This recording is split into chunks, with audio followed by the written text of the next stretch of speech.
जय हिंद। स्टडी बसेरा के नए वीडियो में आप सभी का हार्दिक हार्दिक स्वागत है। चैनल पर नए हो चैनल को सब्सक्राइब कर लीजिएगा, बेल आइकन को भी क्लिक कर लीजिएगा और वीडियो को पसंद आता है तो वीडियो को लाइक और शेयर भी करते चलिएगा। चलिए स्टार्ट करते हैं आज का प्रश्न। आज का जो पहला प्रश्न है उसके बारे में कंप्लीट डिटेल में हम लोग समझेंगे। कांग्रेस की स्थापना के समय भारत के वायसराय कौन थे? तो कांग्रेस की स्थापना के समय भारत के वायसराय थे डफरिन। डफरिन थे, डफरिन। ऑप्शन ए सही जवाब हो जाएगा। कांग्रेस की स्थापना कब हुई थी? तो 28 दिसंबर 1885 ईस्वी में कांग्रेस की स्थापना हुई थी। कांग्रेस की स्थापना में एक ब्रिटिशर्स का, एक अंग्रेज का बहुत बड़ा योगदान था। वो कौन थे? ए ओ ह्यूम, जिसका कि पूरा नाम एलियन नहीं, Allan Octavian Hume. Allan Octavian Hume उनका पूरा नाम था, जिसके कि शॉर्ट फॉर्म में एच ओ ह्यूम भी कहते हैं। एच ओ ह्यूम इनके शॉर्ट फॉर्म में। और एच ओ ह्यूम को हर्मिट ऑफ शिमला यानी कि शिमला का संत भी कहते हैं एच ओ ह्यूम को।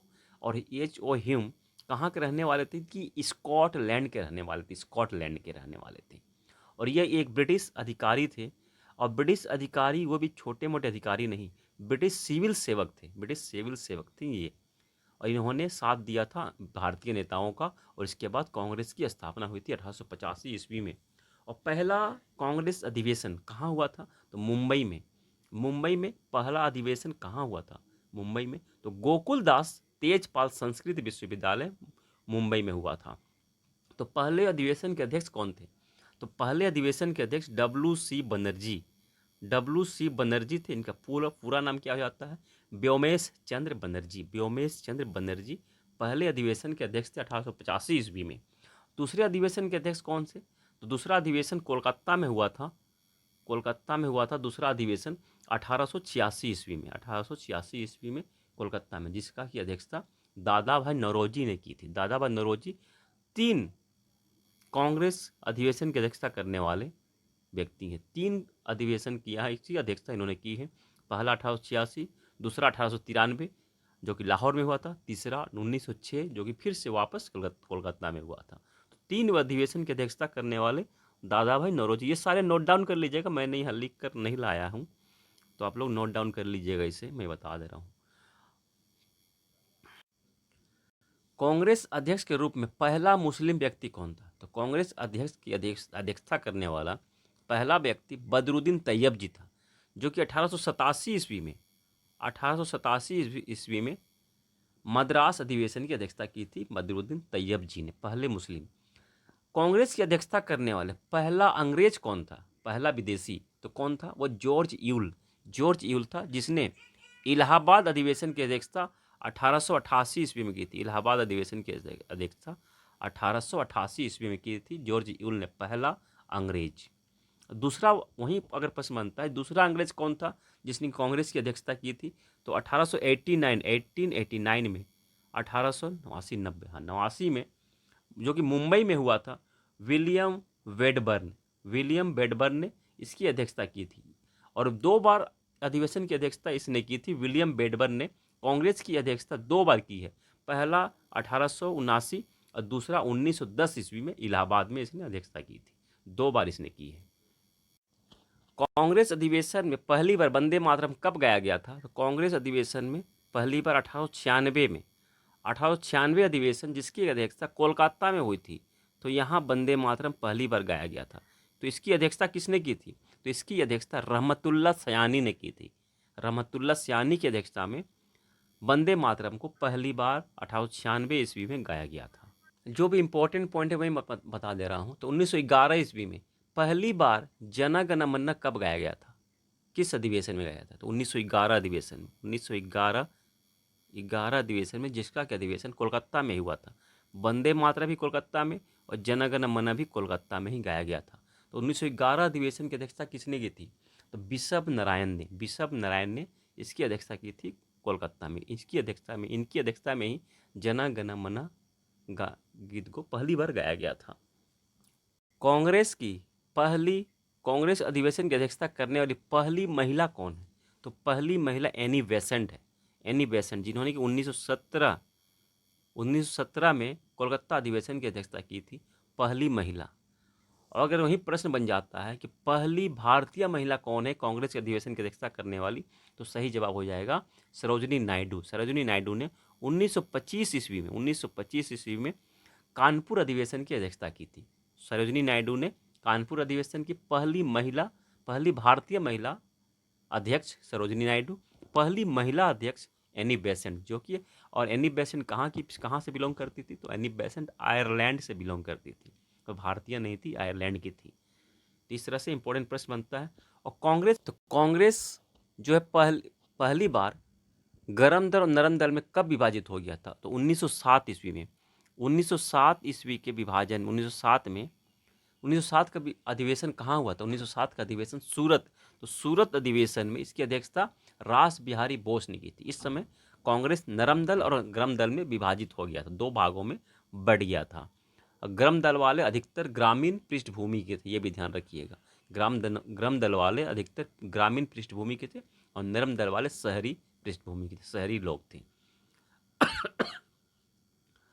और गरम दल और नरम दल फिर से वापस किस अधिवेशन में मिल गया था, तो 1916 जिसका कि अधिवेशन लखनऊ में हुआ था। इस समय गरम दल, नरम दल और मुस्लिम लीग कांग्रेस में फिर से इनका विलय हो गया था, सभी मिल गए थे।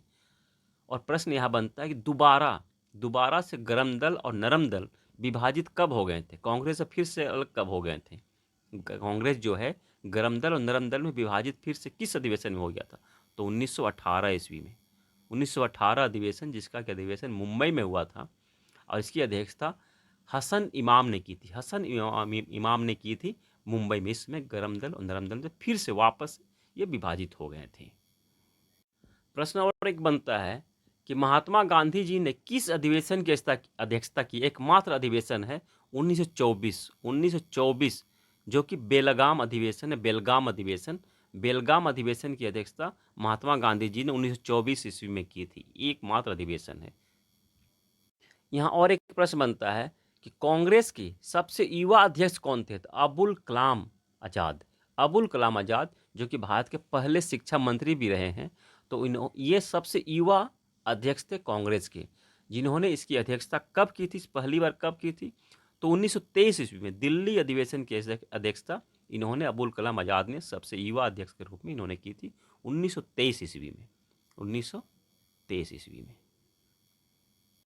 कांग्रेस अधिवेशन के ऊपर अगर वीडियो बनाया तो बहुत बड़ी वीडियो बन जाएगी। ये इंपॉर्टेंट पॉइंट मैंने बताया, और सुभाष चंद्र बोस के बारे, सरदार पटेल जी के बारे सारा कुछ बताया जाएगा। अगर बताया जाए तो बहुत लंबी वीडियो बन जाएगी। चलिए यहाँ तक रखते हैं और फिर अगर नेक्स्ट वीडियो में बाकी को कवर किया जाएगा। और कमेंट कीजिएगा आप लोग, आप जरूरी है तो स्पेशल वीडियो कांग्रेस अधिवेशन का सिर्फ स्पेशल वीडियो मैं बना दूंगा फिर। चलिए अब देखते हैं नेक्स्ट क्वेश्चन। भारत में स्वदेशी आंदोलन की शुरुआत कब हुई थी, option A 1930, option B 1905, option C 1942, option D 1931। इस प्रकार का सही जवाब हो जाएगा ऑप्शन बी 1905 ईस्वी में भारत में स्वदेशी आंदोलन की शुरुआत हुई थी। और 1905 ईस्वी में प्रश्न और एक बनता है कि स्वदेशी आंदोलन के समय भारत का वायसराय कौन था, तो 1905 ईस्वी में भारत का वायसराय करजन था। करजन, ये भी ध्यान रखिएगा, भारत का वायसराय 1905 ईस्वी में कौन था, तो करजन था। तो 1905 ईस्वी में स्वदेशी आंदोलन की शुरुआत क्यों हुई थी, तो इसमें बंगाल का विभाजन हो गया था। बंगाल का विभाजन का निर्णय लिया गया था। चलिए कहाँ क्वेश्चन बता दूँ मैं, चलिए इसका थोड़ा डिटेल समझ लेते हैं। यहाँ से इस नंबर से आप लोग हेल्प कर सकते हैं, 2 रुपीज़, 5 रुपीज़, 100 रुपीज़ भी है इस नंबर से, और ये QR कोड भी है, यहाँ से हेल्प पहुँचा सकते हैं। चलिए आप लोगों की मेहनत की जा रही है। यहाँ पे देखिए, तो ये मान लीजिए भारत का ये नक्शा है, सपोर्ट जेट भारत का नक्शा है, ठीक है। यहाँ है बंगाल इस साइड में, इधर नीचे हो गया, और ये इधर से ये हम लोग का इंडिया का ये कर लगभग समझ लीजिए यहाँ बंगाल है। तो बंगाल को विभाजित किया गया था, ये समझ लीजिए। तो इसको मैं हटा देता हूँ, बंगाल को ऐसे रखता हूँ मैं, ठीक है। यहाँ पे बंगाल है, इस साइड में बंगाल, यहाँ पे जो बंगाल पूरा एरिया था यहाँ। तो बंगाल को 1905 ईस्वी में विभाजित करने का प्लान बना था कि यहाँ 2 भाग में इसे विभाजित कर दिया जाएगा। इधर का हो जाएगा पूर्वी बंगाल, इधर हो जाएगा पश्चिमी बंगाल। ये जो पश्चिमी बंगाल हो जाएगा और ये हो जाएगा पूर्वी बंगाल। और पूर्वी बंगाल का नाम रखा जाएगा ढाका, उसकी कैपिटल, और पश्चिमी बंगाल का कोलकाता, जो कि अभी पश्चिमी बंगाल है। तो इस तरह से विभाजित करने का प्लान बना था। बाद में ये पूर्वी बंगाल बांग्लादेश बन गया और पश्चिमी बंगाल पश्चिम में रह गया है।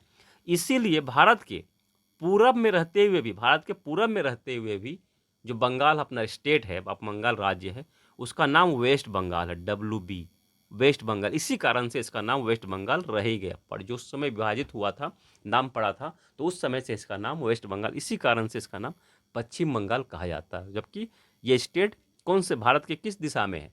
पूरब दिशा में है, इसी कारण से इसका नाम पश्चिम बंगाल पड़ गया है। चलिए आगे हम लोग प्रश्न बनते। करचन के कार्यकाल में बंगाल का विभाजन की शुरुआत हुई थी, बंगाल का विभाजन किया गया था। बंगाल विभाजन के विरोध में ही स्वदेशी आंदोलन और फिर इसे और क्या कहते हैं, बहिष्कार आंदोलन की शुरुआत भी हुई थी 1905 ईस्वी में। बहिष्कार आंदोलन या फिर स्वदेशी आंदोलन, इसे बहिष्कार आंदोलन भी शुरू किया गया था। यानी कि बहिष्कार आंदोलन स्वदेशी आंदोलन से मतलब क्या है, क्योंकि विदेशी जो सामान थे, अंग्रेजों के जो सामान बनाए हुए सामान थे, उनका उपयोग नहीं करना है। इसका उस समय इसका विरोध किया गया, तो उसी समय यह आंदोलन शुरू हुआ था। और रविंद्रनाथ टैगोर जी ने इसी समय अमार सोनार बांग्ला गीत लिखा था, जो कि वर्तमान में बांग्लादेश का, बांग्लादेश, ये जो बांग्लादेश है वर्तमान में, बांग्लादेश का राष्ट्रीय गीत है अमार सोनार बांग्ला, रविंद्रनाथ टैगोर जी द्वारा लिखा गया, इसी काल में लिखा गया था। यह आंदोलन बंगाल वाले क्षेत्र में, बंगाल, उड़ीसा, त्रिपुरा, असम, इस क्षेत्रों में, बंगाल, बिहार, उड़ीसा, ये सब तो एक ही था, उसी को पूरा क्षेत्र को बंगाल प्रांत कहा जाता था। तो बंगाल उस क्षेत्र में यह जो आंदोलन था, स्वदेशी आंदोलन या फिर बहिष्कार आंदोलन, बहुत ही प्रचलित हुआ था, बहुत फेमस हुआ था। दूसरे क्षेत्रों में भी नेताओं ने इसे प्रसिद्ध करने का कोशिश किया था, उधर भी कुछ हुआ था, लेकिन उतना ज़्यादा नहीं हुआ था। तो इस समय लोगों ने एकता के प्रतीक के रूप में, प्रश्न ये बन सकता है KBC के लिए, इसी समय, इसी आंदोलन के समय लोगों ने एकता के प्रतीक के रूप में, एकता दिखाते हुए एक दूसरे के हाथों में राखी बांधी थी, ये भी ध्यान रखिएगा। तो राखी किस आंदोलन से संबंधित, राखी किस आंदोलन में बांधी गई थी एक दूसरे में, एकता को दिखाने के लिए? तो स्वदेशी आंदोलन के समय ही 1905 ईस्वी में, इसी आंदोलन के समय राखी बांधी गई थी एकता को प्रदर्शित करने के लिए। अब तक आपने चैनल को सब्सक्राइब नहीं किया तो सब्सक्राइब जरूर कर लीजिएगा, और इंस्टाग्राम ID भी सेम नेम से, इसे भी आप लोग फॉलो कर लीजिएगा। चलिए देखते हैं नेक्स्ट प्रश्न। राकेश चौरसिया का संबंध किस वाद्य यंत्र से है? ऑप्शन ए बांसुरी, ऑप्शन बी तबला, ऑप्शन सी शहनाई, ऑप्शन डी वीणा। तो सही जवाब हो जाएगा ऑप्शन ए बांसुरी। बांसुरी से संबंधित राकेश चौरसिया कौन है? तो राकेश चौरसिया बांसुरी वादक हरिप्रसाद चौरसिया के भतीजे हैं, और ये भी फेमस, राकेश चौरसिया भी फेमस बांसुरी वादक हैं, हरिप्रसाद चौरसिया के भतीजे हैं। और हरिप्रसाद चौरसिया का भी संबंध किस वाद्य यंत्र से है? तो बांसुरी से हरिप्रसाद चौरसिया जी का भी है। चैनल को अब तक आपने सब्सक्राइब नहीं किया है तो सब्सक्राइब जरूर कर लीजिएगा, और बेल आइकन को भी क्लिक कर लीजिएगा, जिससे सभी वीडियो का नोटिफिकेशन आपके पास समय पर पहुंचता रहेगा। चलिए चलते हैं, मिलते हैं फिर नए वीडियो में। आज के लिए इतना ही। आप सभी सफलता की मंगल कामना के साथ तब तक जय हिंद, स्वस्थ रहें, मस्त रहें, धन्यवाद, जय हिंद।